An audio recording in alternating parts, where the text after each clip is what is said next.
Gênesis capítulo 9, versículo 20 a 29. Sendo Noé lavrador, passou a plantar uma vinha. Bebendo do vinho, embriagou-se e se pôs nu dentro de sua tenda. Cam, pai de Canaã, vendo a nudez do pai, fez saber fora seus dois irmãos. Então Sem e Jafé tomaram uma capa, puseram-na sobre os próprios ombros de ambos e, andando de costas, rostos desviados, cobriram a nudez do pai sem que a vissem.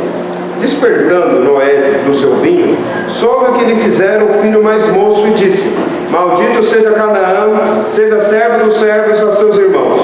E ajuntou: Bendito seja o Senhor, Deus de Sem, e Canaã lhe seja servo. Engrandeça Deus a Jafé, e habite ele nas tendas de Sem, e Canaã lhe seja servo. Noé, passado de novo, viveu ainda 350 anos. Todos os dias de Noé foram 950 anos e morreu. Amém. Meus irmãos, a minha lealdade a meus pais depende deles. Primeiro você deve estar se perguntando: o que é lealdade? Porque eu não escolhi a palavra honra. Honra teu pai e tua mãe. Falei ser leal. Então, se eu estou escolhendo uma outra palavra, é porque tem uma diferença. O que é lealdade? Lealdade, permita-me ilustrar, é trabalhar com alguém e não contra alguém. Ser leal ao seu pai é trabalhar com ele, não contra ele. É a diferença de alguém que ri com você e de alguém que ri de você. Entendeu a diferença? Um, você é o companheiro da risada, no outro você é o objeto da risada. Lealdade é quando você ri com a pessoa. Falta de lealdade é quando você ri da pessoa. Estou mal comparando. Aqui é simplesmente para ilustrar o conceito na sua cabeça. O que está acontecendo aqui nessa história? É uma lealdade ou uma deslealdade? Agora veja só, a minha lealdade a meus pais depende deles? Essa pergunta pode ser respondida de pelo menos duas formas. Sim e não, duas formas. Sim, depende deles. Eu serei leal aos meus pais se eles me emprestarem um carro. Aí eu vou ser leal. Ou então, eu serei leal se eles não me envergonharem na presença dos meus amigos. Pensa numa pessoa que envergonha você na frente dos seus amigos. Quem mais faz isso? Seus pais. Sobretudo a sua mãe. E em especial no dia que está frio. Filhinho, põe outra blusa, você já pôs um cachecol. Aí o menino está achando que ele é o homem mais valente da tribo de Judá, né? E a mãe está fazendo ele passar o quê? Vergonha. Então eu serei leal se eles não me envergonharem na frente dos meus pais, dos meus amigos. Eu serei leal a eles se eles tiverem um carro tão bom quanto o carro dos pais dos meus amigos. Eu serei leal a eles se eles me derem alguma coisa em troca. Qual é o problema desse pensamento? Esse pensamento faz de você um mercenário. Pastor, eu penso assim e não me vejo como mercenário. Você pode não se ver como mercenário. Você pode até achar que você realmente ama seus pais. Você pode pensar que realmente você ama seus pais. Mas a sua palavra de dizer amo os meus pais e ser desleal a eles, a menos que eles te deem alguma coisa em troca, é uma inconsistência entre o seu discurso e as suas ações. Você é incoerente. Se você diz que ama seus pais não têm nada a te oferecer, você ainda assim, você prefere ser leal a eles, ou rir com eles, ao invés de rir deles, então você está sendo leal. Caso contrário, você é um mercenário. A sua lealdade está à venda. O seu amor é objeto de venda no mercado. E tem muita gente que é assim ou não é? Tem muita gente. E o duro que é, senhores pais? Porque a Bíblia é uma espada de dois gumes, ela corta dos dois lados. Como eu aprendi quando eu era adolescente, a Bíblia, vai ouvindo aí, seu Laurindo, essa é boa, é uma espada bigumática. Ela tem dois gumes. Quem que ensinou os filhos a ser mercenários e a amar os seus pais em troca de presentes? Seus pais. Ainda dá tempo de mudar? Sim. Segundo problema de quando você apenas é leal, quando você tem alguma coisa em troca, é que você enfraquece a sua relação com os seus pais e fortalece outros tipos de relações. E essas outras relações às vezes os filhos vão receber uma advertência para os pais. No seguinte sentido, às vezes nós somos mais leais aos nossos amigos porque nós queremos parecer bem com eles. E então nós estamos estabelecendo relações de confiança com pessoas que amam a gente menos do que os nossos pais. E nós estamos trocando a lealdade de alguém que é capaz de dar a sua vida por nós, por alguém que está aqui simplesmente usufruindo do meu dinheiro, da minha popularidade, ou do dinheiro dos meus pais. Pode acontecer ou não pode? Você acha que a pessoa é seu amigo, mas na verdade ele não é seu amigo, ele quer só que você divida os chicos, o fandangos. E aí você troca a amizade do seu pai e da sua mãe, você fica com vergonha deles e não se envergonha do amigo desse, que quer ser seu amigo porque você é o dono da bola.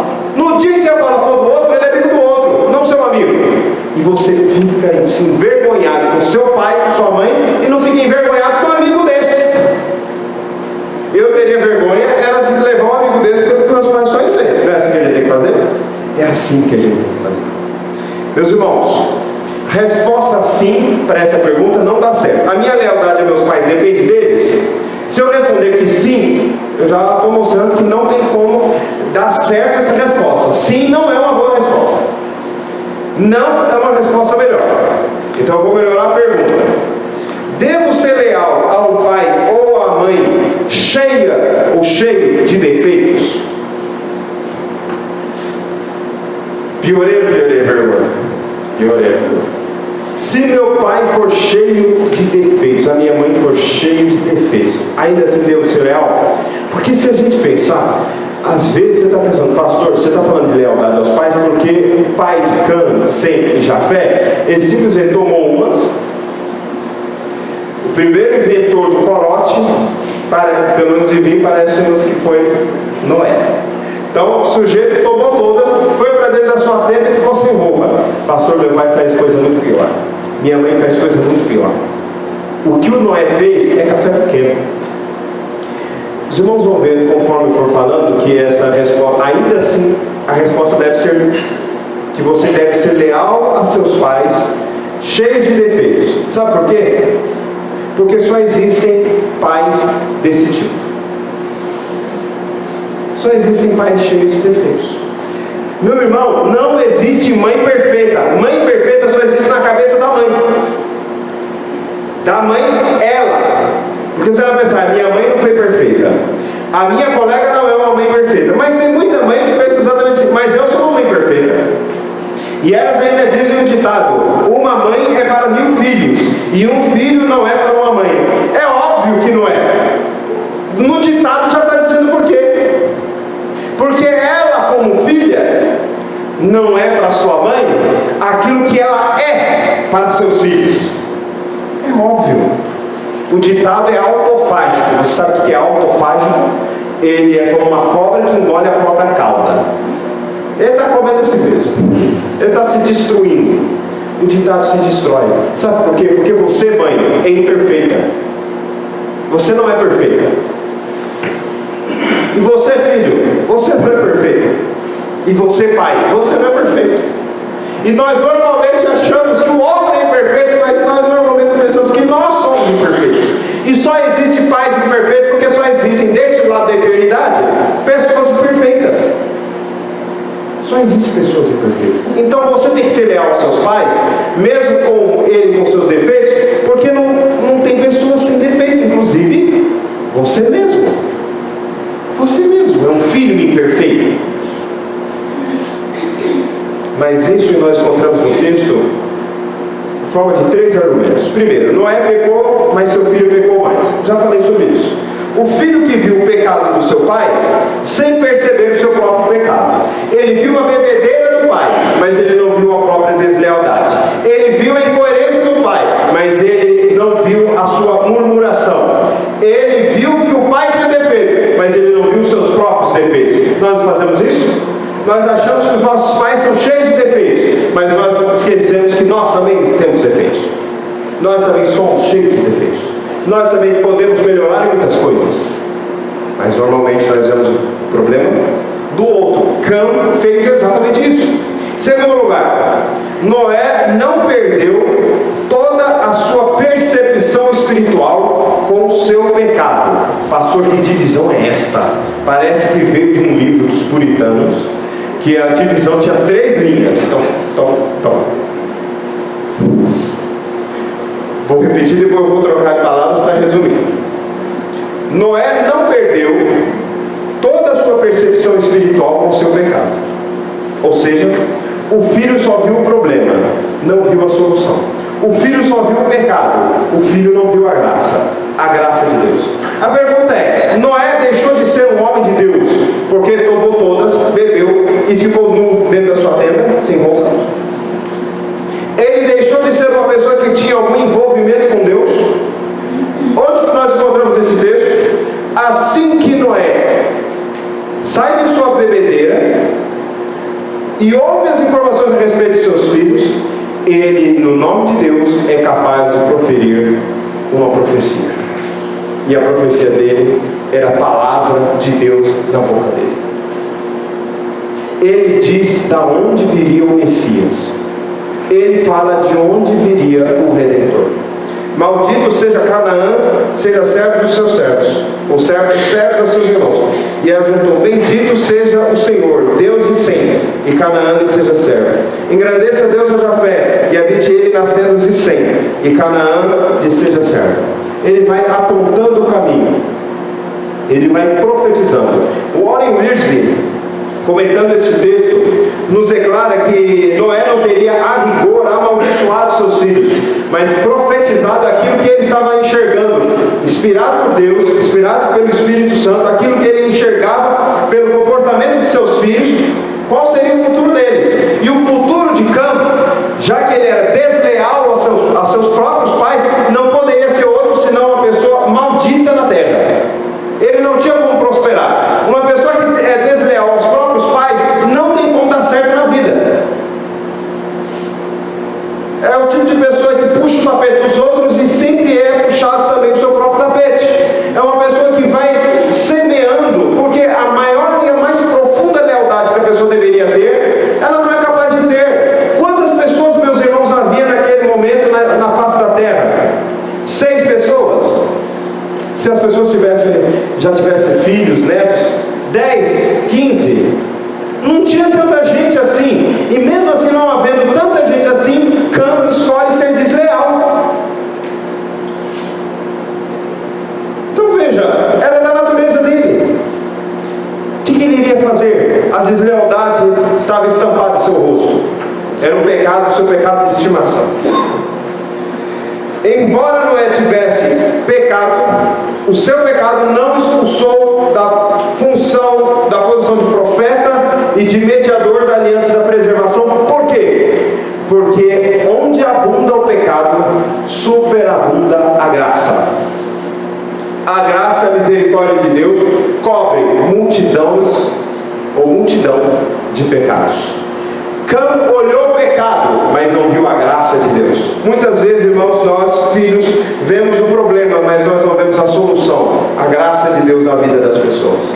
Pior do que ser um bêbado dentro de uma tenda é ser desleal com os seus próprios pais. Já expus sobre isso no domingo passado, mas nós continuamos defendendo essa mesma tese. Por quê? Porque isso te cega sobre aquilo que Deus está fazendo na vida dos seus pais. Terceiro lugar, Noé fez mais que ficar bêbado e nu em sua tenda. Como assim, pastor? O texto começa assim: Noé, passado o dilúvio, viveu ainda 350 anos. Todos os dias de Noé foram 950 anos e morreu. O pecado de Noé não foi a última palavra da Bíblia a respeito da vida dele. Noé saiu da posição de incoerente para permanecer na função de profeta e de mediador, e de um pai de família, e de um patriarca. Não foi a última palavra da Bíblia sobre Noé o pecado de Noé. Às vezes nós achamos que o pecado dos nossos pais é a última palavra que nós podemos ter a respeito dele. A única coisa que eu consigo lembrar do meu pai é que o meu pai era um bêbado. Mas eu não consigo me lembrar que meu pai construiu uma arca para preservar minha vida. Eu não consigo me lembrar que Noé falou a palavra de Deus para mim.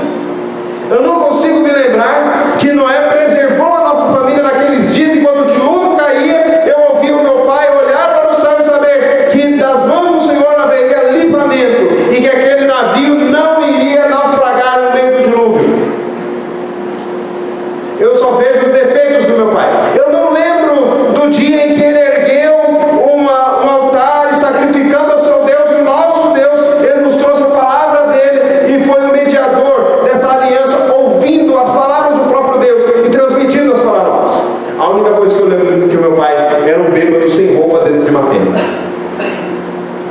Isso acontece na nossa vida ou não acontece? Acontece. Quantas vezes nós apenas lembramos dos nossos pais pelos defeitos que eles têm e não pelas virtudes que eles também ostentavam? Nós lembramos que os nossos pais tinham defeitos, mas nós não lembramos de suas virtudes. Isso faz parte da nossa natureza pecaminosa. O texto, pelo contrário, está falando que a bebedeira não foi o último evento da vida de Noé. Ele fez mais coisas. Ele não ficou apenas bebendo e ficando sem roupa dentro da sua dele. Ele fez mais que isso.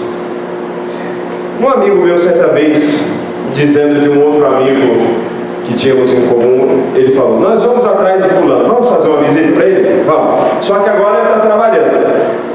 Agora ele está no horário de serviço. Aí esse com quem eu estava conversando, esse amigo disse: mas ele não é um bêbado? Ele não bebe? Aí eu respondi: sim, bebe. Mas como é que ele vai ter dinheiro para beber se não trabalhar? Ele é um bêbado? É, mas não é a única coisa que ele é. Ele também é um trabalhador, bate cartão lá, hoje é o dedo biométrico, né? E está lá, trabalha 8 horas, todos os dias. Ser bêbado não é a única coisa que eu posso dizer dele. Eu posso dizer outras coisas dele. Quantas coisas nós podemos dizer dos nossos pais? Apenas os seus defeitos? Ou será que nós podemos dizer algumas outras coisas? Você só enxerga os defeitos de seus pais? Eles não têm algo mais? Isso diz mais sobre um defeito seu do que um defeito de seus pais. Isso é mais um problema de caráter nosso do que um caráter dos nossos pais. Vou recapitular e caminho para a conclusão. A minha lealdade a meus pais depende deles? Ou outra forma de perguntar: devo ser leal a um pai ou a uma mãe cheio ou cheia de defeitos? A resposta é sim. Devo ser leal a meus pais cheios de defeitos. Por quê? Porque só existem esses tipos de pais. Quer ser leal na prática? Adolescente, presta atenção. É acreditar que seu pai também pode estar certo e não apenas seu professor. É acreditar que seu pai também pode estar certo e não seus amigos. É acreditar que seus pais também podem ter razão e não apenas seus amigos da escola. É acreditar que o conselho que seu pai está te dando, você precisa ouvi-lo mais do que ouve seus amigos, porque os seus pais, na hora que você estiver no rio se afogando, seus amigos vão te dar as costas e te abandonar, mas seus pais vão se jogar no rio e, com prejuízo da própria vida, vão tirar você de lá. É isso, meus irmãos, que a Bíblia nos ensina. Por isso a Bíblia nem manda o pai ser leal ao filho, não precisa. Deus plantou isso na própria natureza, na nossa natureza, na natureza humana e até na natureza animal. Você não precisa ensinar uma cadela a defender seus filhotes. Está dispensado. Ela sabe fazer. Da mesma forma, a Bíblia ensina que nós temos que ensinar os filhos, porque a lealdade dos filhos não é natural. A lealdade dos pais é natural, a lealdade dos filhos não. Por isso eles precisam ser ensinados. Para os adultos, o que é ser leal na prática? É separar algum tempo para ser grato a seus pais. É não se envergonhar de seus pais para agradar os amigos do momento. É não esconder os seus pais no momento que você faz um churrasco com os seus amigos e você põe a sua mãe para ela não falar muita besteira, ou o seu pai para não falar muita besteira, para não ser desagradável com os seus amigos lá no cantinho da sua casa. É você não ter vergonha de seus pais na presença dos seus amigos. É você fazer seu pai entender, sua mãe entender que eles são mais importantes que os seus amigos do momento, embora cultivar a amizade seja extremamente importante. É fazer com que os seus pais, a mesma coisa até falo dos pais para os filhos, é saber que o seu trabalho é menos importante do que seus pais e até mesmo do que seus filhos, porque às vezes os pais também pegam exatamente isso.